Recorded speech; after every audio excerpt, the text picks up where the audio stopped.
Good evening, good afternoon, good morning, wherever in the world you are. Election times. Today, Monday, the 29th of May, President Emerson Mnangagwa of Zimbabwe is expected to announce when the next elections are going to be. Zanu PF is rigging these elections. That is obvious. It's amazing how this year we celebrated our 43rd year of independence, and we still cannot hold free, fair, and credible elections. This cartoon depicts the situation when it comes to elections. The referee is supposed to be the Zimbabwe Electoral Commission, and the ruffian in green wearing blue football boots is President Emerson Mnangagwa. And the victim who is getting the rough treatment is the opposition leader, Nelson Chamisa. And the linesman, Zimbabwe Republic Police, is looking on. Bottles, bricks are flying at the opposition. It is unbelievable that in this day and age, we are still failing to hold free, fair, and credible elections. Starting on Saturday, Zimbabwe Electoral Commission has made available the voters' roll for inspection. Now, many people, including notably Tim Pachedu, have already said that the voters' roll is in shambles. The law is very clear, and common sense is very clear, that when you should produce a voters' roll, and it should be verified.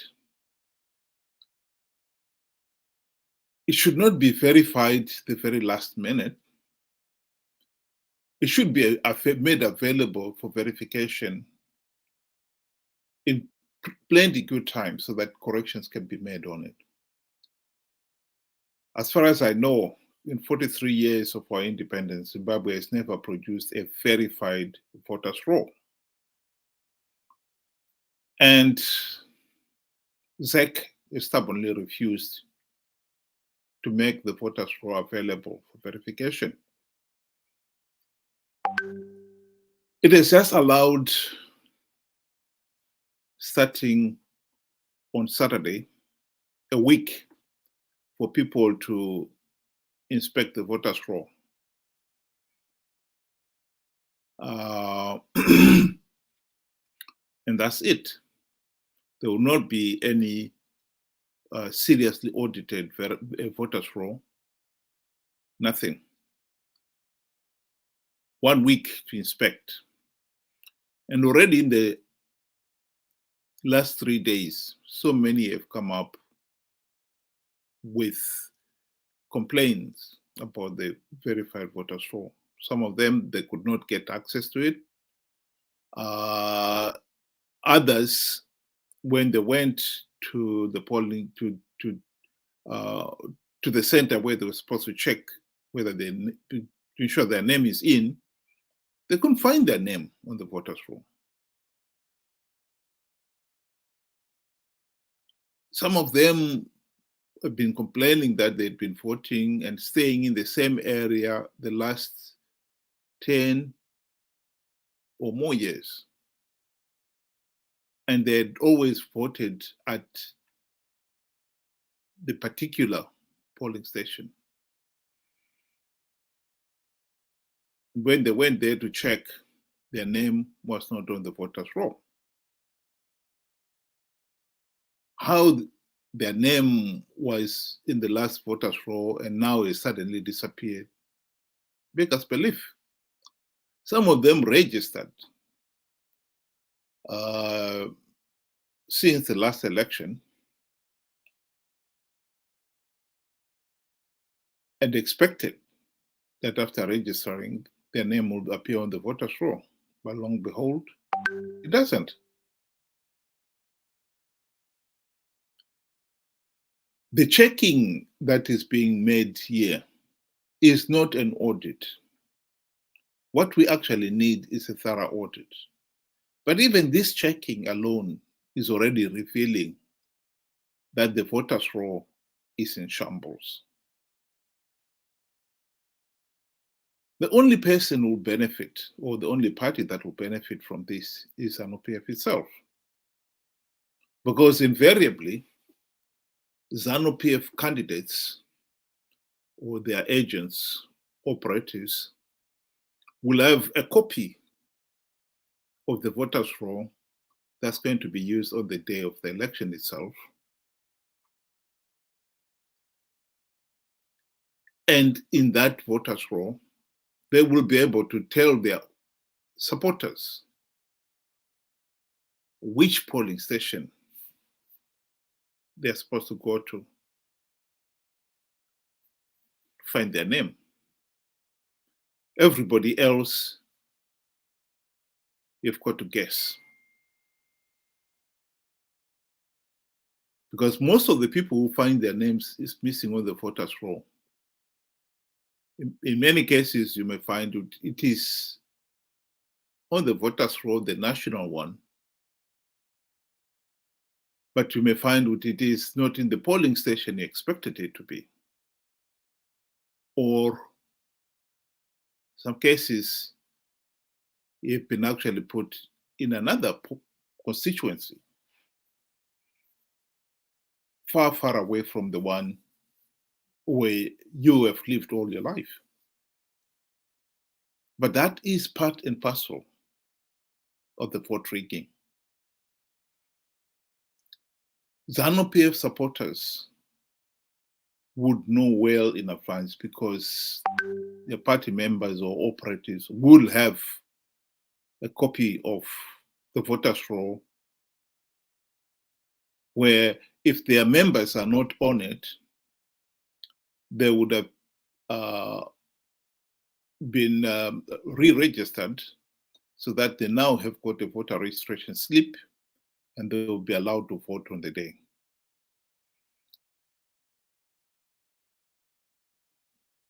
This is something that has happened over and over again. This is not the first time we have had this kind of chaos. And there is no doubt that Zanu PF is using the voters' roll as part of his vote rigging schemes. This is chaos that is deliberately created for the purposes of denying the ordinary people of Zimbabwe a meaningful say in the governance of the country. What is annoying here also is that the opposition know it. They've known it all along. In the past, I've referred to a quotation in David Coulthard, one of the main opposition leaders,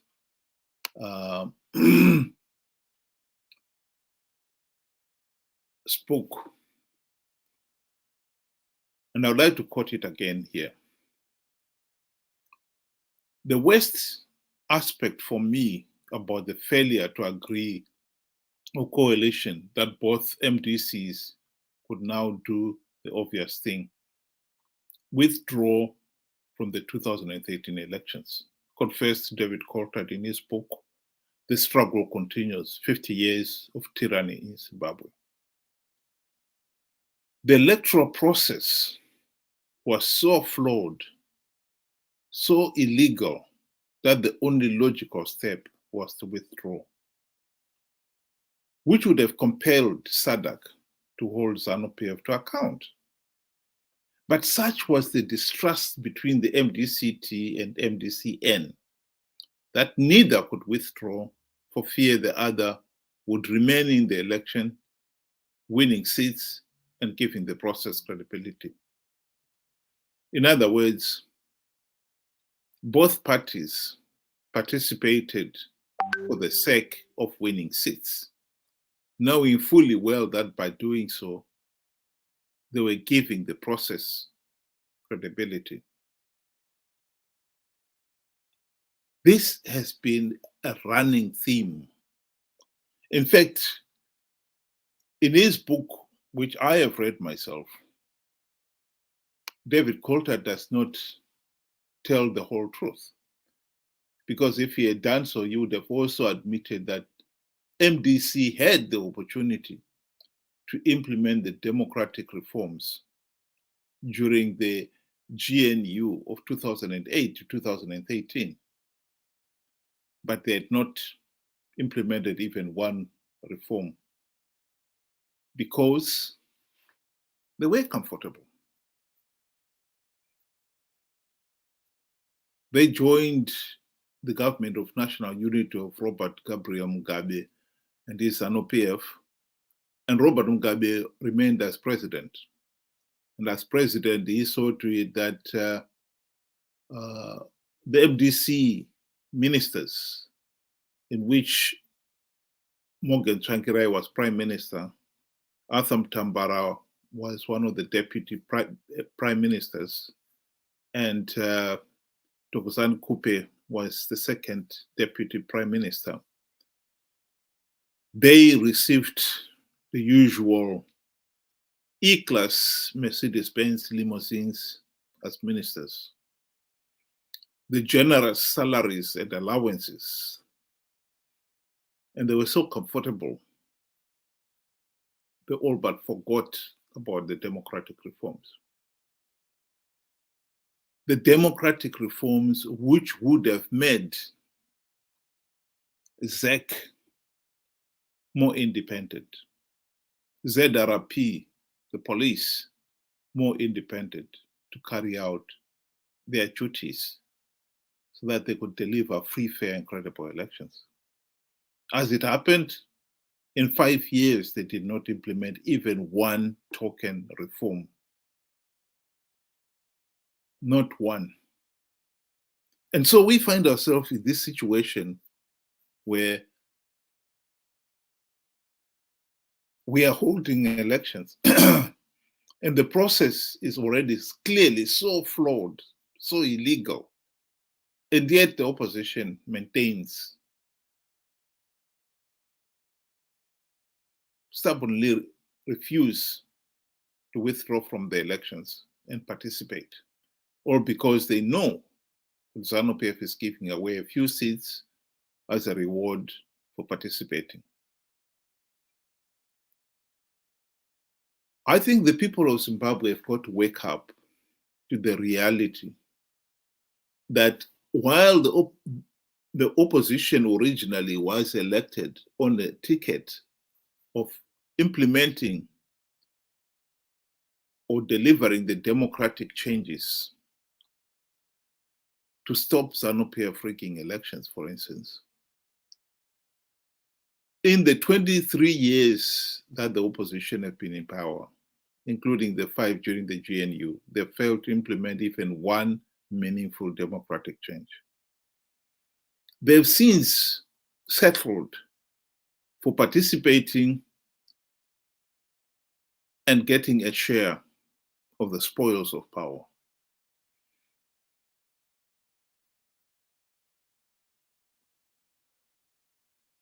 The people of Zimbabwe are the real losers here.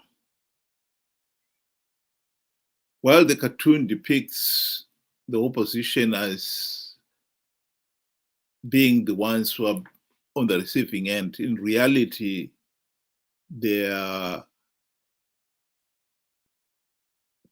rough time they're getting from Zanu PF, particularly the leaders themselves, is just play acting.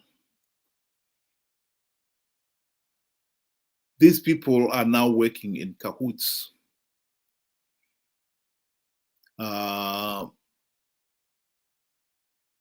The elections, Zanu PF, as much as they want to win the election, they also know that they need the opposition to participate to give the process credibility. And hence the reason why they may be rough with the leaders, but it's all play acting. The real losers are the ordinary people, the ordinary Zimbabweans, who at the end of the elections will find themselves stuck with the same corrupt and tyrannical Zanu PF in power. 43 years of this corrupt and tyrannical regime has all but destroyed the country. The economy is in complete meltdown. Unemployment has soared to nauseating heights of 90%. Most people are surviving on the informal sector. Even those with jobs, teachers, nurses, civil servants, their salaries are so low that most of them cannot survive. A recent survey has shown that Zimbabweans are the most miserable people on earth.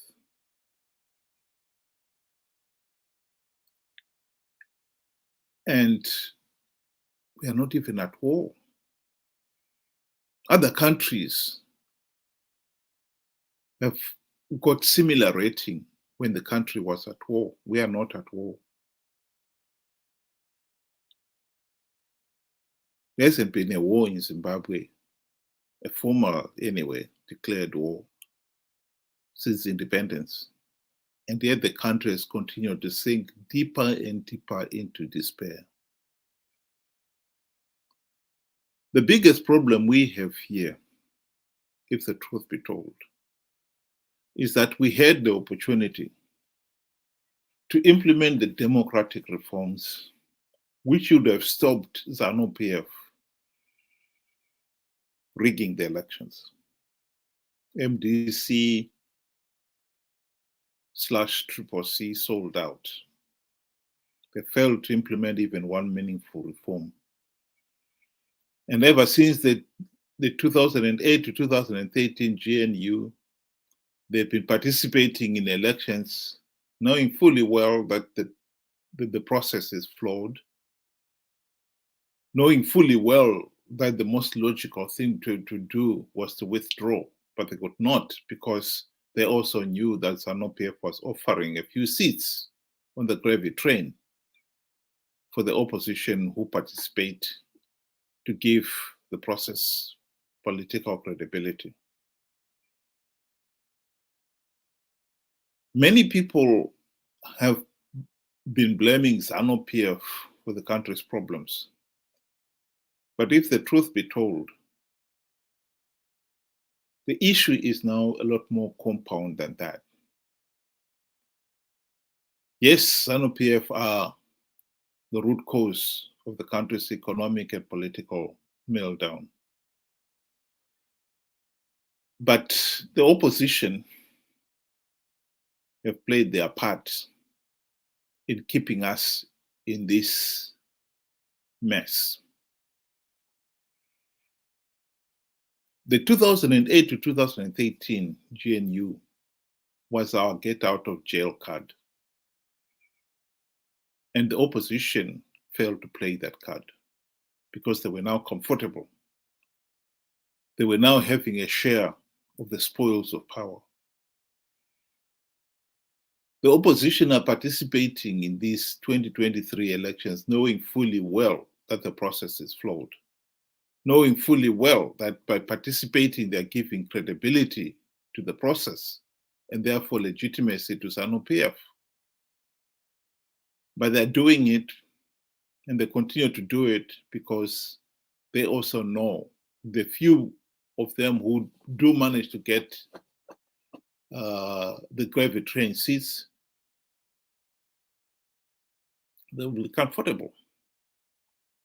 Chamisa is participating because as the leader of the opposition, he will get, even if he doesn't swap with one of his MPs or senators to take one of the gravy train seats, just as the leader of the opposition, the party will get its share of the annual allocation from the Political Party Finance Act.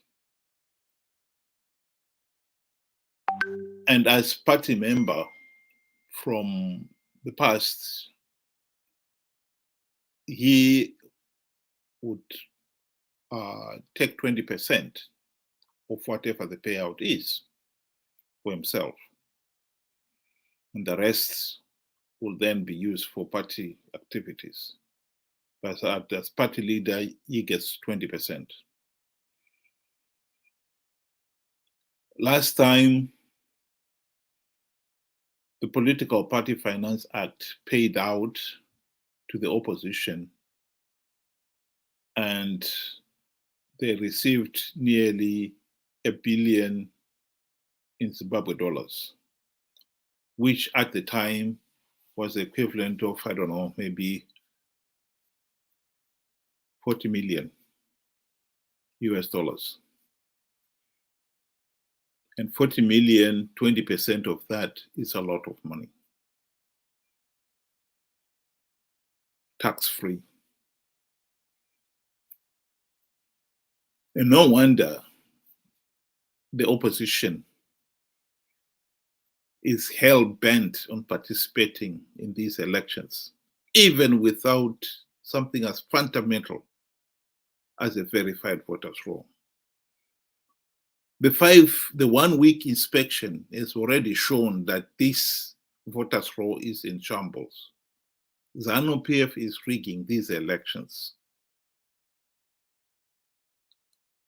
And MDC, CCC leaders themselves are the ones who have picked up some of these problems, are the ones who are complaining that they've been to check for their names and they're not on the voters roll.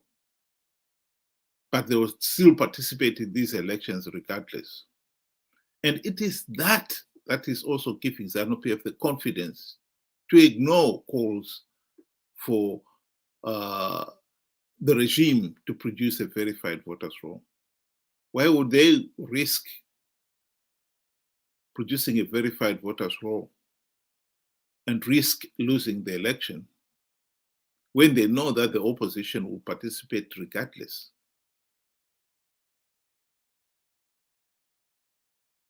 The people of Zimbabwe have got to wake up to the reality that the situation in Zimbabwe at the present moment is just a carry-on.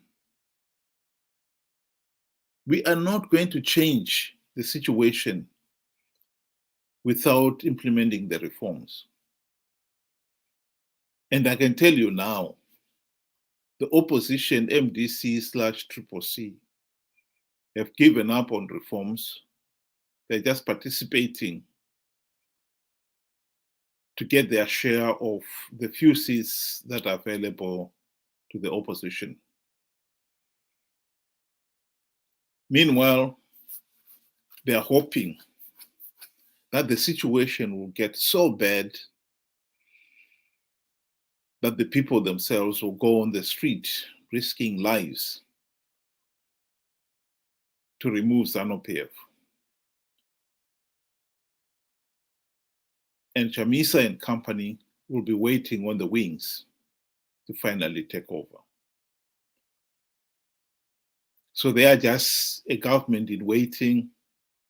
They will not do anything, even when they had the opportunity to do something to end the misrule. They did not want to do it because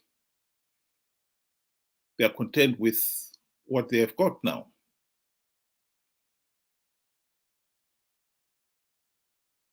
They will participate in these elections, get their share of the seats that are available, and meanwhile wait their turn to wait for the people to suffer a bit longer. And in their desperation, they can then risk their lives to remove Zanu PF. And that's when Chamisa and company will step forward and claim the throne.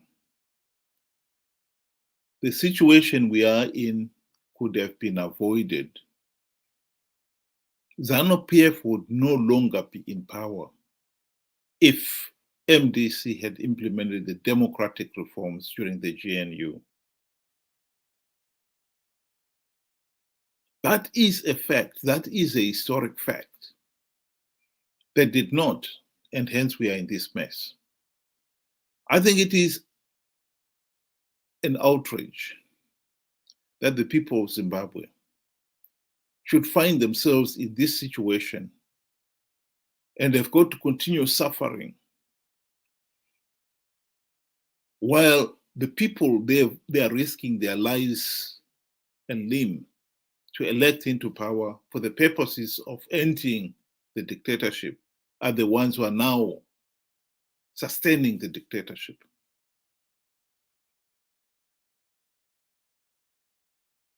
If the people of Zimbabwe had understood that the primary purpose of the GNU of 2008 to 2013 was to implement the democratic reforms,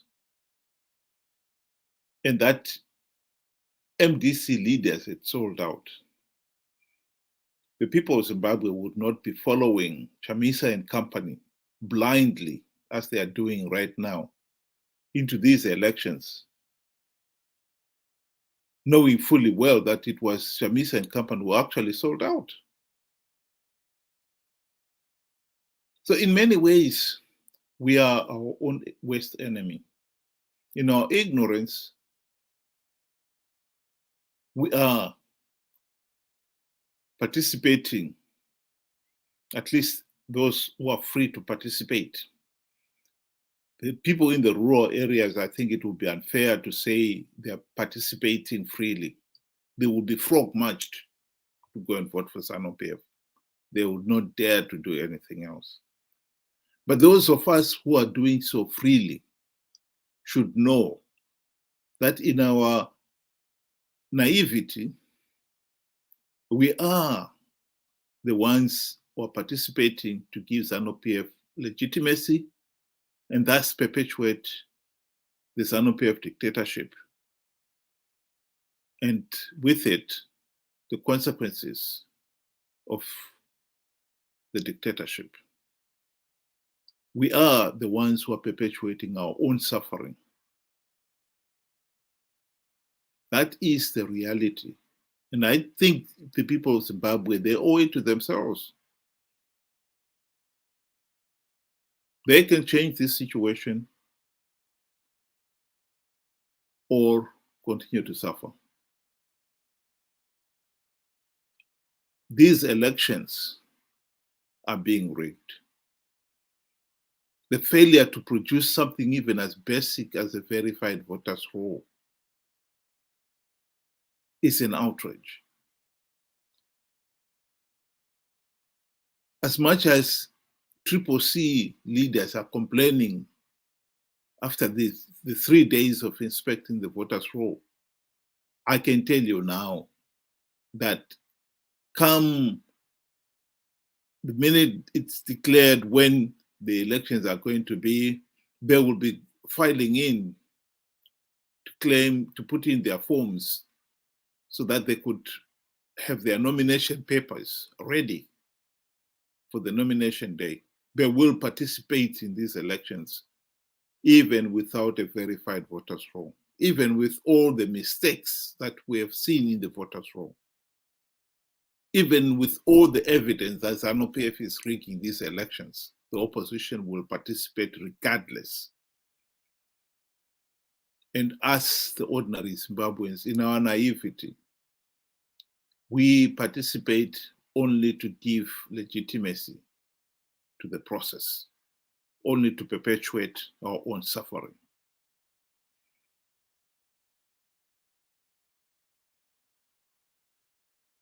It is a pity that Zimbabweans, many Zimbabweans out there, have not woken up to that political reality.